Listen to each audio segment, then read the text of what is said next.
Hello viewers, स्वागत आप सभी का मेरे यूट्यूब चैनल स्कूल ट्यूशन गुरुजी में। बच्चों, आज हम पढ़ने वाले हैं आपका क्लास 10th का एक chapter 4 carbon and its compound, यानी कार्बन एवं उसके यौगिक, वर्कशीट की मदद से। बच्चों,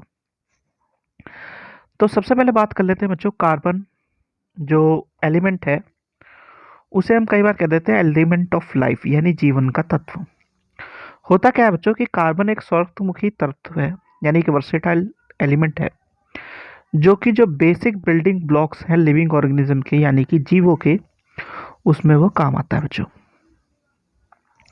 और इसके अलावा अगर बात करें तो हमारे फूड हो गया, क्लॉथ्स हो गया, मेडिसिन हो गया, बुक्स हो गया, पेट्रोल का पूरा पूरा जितना भी काम है वो सारा का सारा हो गया, उसमें कार्बन का बहुत ही महत्वपूर्ण रोल है बच्चों। अब अर्थ क्रस्ट पे बात करें, अर्थ क्रस्ट पे या भूपट्टी पे, तो 0.02% कार्बन जो है मिनरल्स, जैसे कि कोल हो गया, पेट्रोल हो गया, आपका कार्बोनेट हो गया, हाइड्रोजन कार्बोनेट हो गया, उसके तौर पे आपको मिलता है बच्चों। अगर हम बात करें एटमॉस्फेयर की, तो 0.03% कार्बन डाइऑक्साइड के तौर पे मिलता है। बेसिक वे में अगर हम समझना चाहें तो कार्बन क्या है बच्चों, एक अधातु या नॉन मेटल है जिसका सिंबल है C और एटॉमिक नंबर है 6। तो इसका इलेक्ट्रॉनिक विन्यास या इलेक्ट्रॉनिक कॉन्फ़िगरेशन हो गया बच्चों 2 4। अब इसके साथ एक टर्म आती है बच्चों, चतुर्संयोजकता, यानी कार्बन इज टेट्रावेलेंट। इसे सिंपल वे में समझ सकते हैं ऐसे कि कार्बन की 4 वैलेंसी खाली है, क्योंकि उसका जो इलेक्ट्रॉनिक कॉन्फ़िगरेशन है या इलेक्ट्रॉनिक विन्यास है वो है 2 और 4, नंबर है 6। अब 4 वैलेंसी खाली होने की वजह से उसे कह देते हैं हम कार्बन इज टेट्रा वैलेंट, यानी कार्बन चतुर्संयोजकता है। अब बात आती है कि हम सभी को पता है कि कोई भी एलिमेंट हो वो क्या करता है, नोबल गैस कॉन्फ़िगरेशन को अटेन करने की कोशिश करता है ताकि वो स्टेबल रह सके।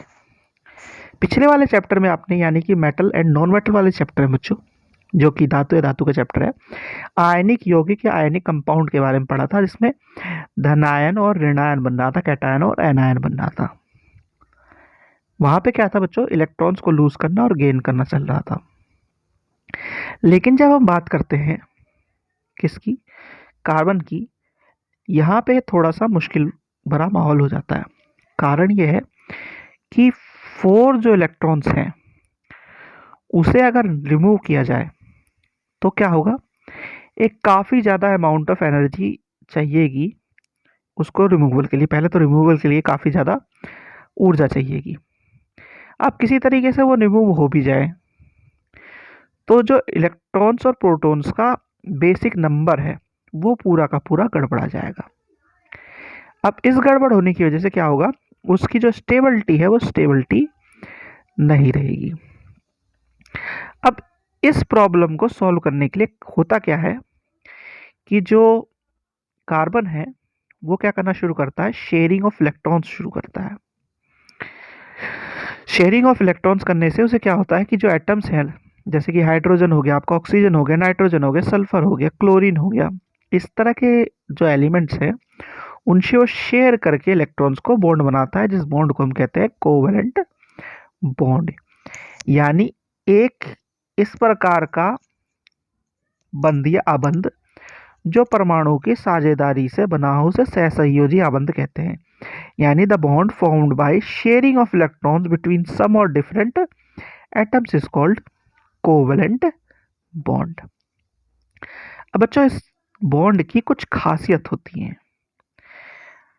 सबसे पहली खासियत जान लेते हैं कि सहसंयोजी आबंध जो होता है बच्चों, उसके अणुओं के भीतर क्या होता है, स्ट्रॉन्ग होती है इंटरमोलिकुलर फोर्सेस, लेकिन इतनी स्ट्रॉन्ग नहीं होती अगर कंपेयर करें हम आयनिक बॉन्ड से, क्योंकि उसमें चार्जेस नहीं है। तो हम क्या कह सकते हैं, covalently bonded molecules are seen to have strong bond within the molecule, उनके मॉलिक्यूल के अंदर तो है, but intermolecular forces are small. फिर क्या कहता है बच्चों कि फलस्वरूप इसके गलनांक एवं क्वाथनांक कम होते हैं, यानी as a result it has low melting and boiling point. अब कोवेलेंट बॉन्ड क्योंकि शेयरिंग की वजह से बना है तो क्या होगा बच्चों, इलेक्ट्रॉन की साझेदारी होती है और आयनिक जो कण है वो नहीं बनते, यानी the electrons are shared and no charge particles are formed. और क्या होता है बच्चों, covalent compound are poor conductor of electricity, यानी सहसंयोजी आबंध यौगिक जो होते हैं सामान्यतः विद्युत के कुचालक होते हैं बच्चों।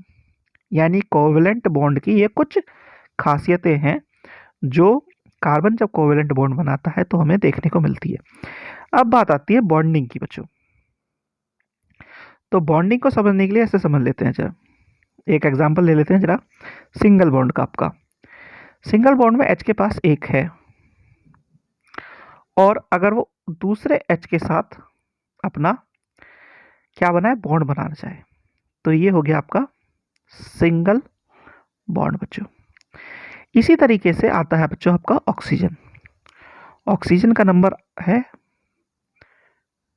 यानी 8, 2 को उसकी इलेक्ट्रॉन्स की जरूरत है। तो ऑक्सीजन क्या करता है बच्चों, O2 बनाता है, यानी ये 2 इलेक्ट्रॉन्स को शेयर करता है। तो ये हो गया आपका डबल बॉन्ड। इसी तरीके से आपका नाइट्रोजन क्या करता है, ट्रिपल बॉन्ड बनाता है क्योंकि ये 3 बॉन्ड को शेयर करता है। तो बच्चों ये तो बात हुई आपकी किसकी, कोवेलेंट बॉन्डिंग की। तो आज के इस वीडियो के पार्ट में यहीं तक। आशा करता हूँ आपको वीडियो अच्छी लगी होगी। अगर वीडियो अच्छी लगी हो तो चैनल को सब्सक्राइब करें, वीडियो को लाइक करें, शेयर करें। Thank you.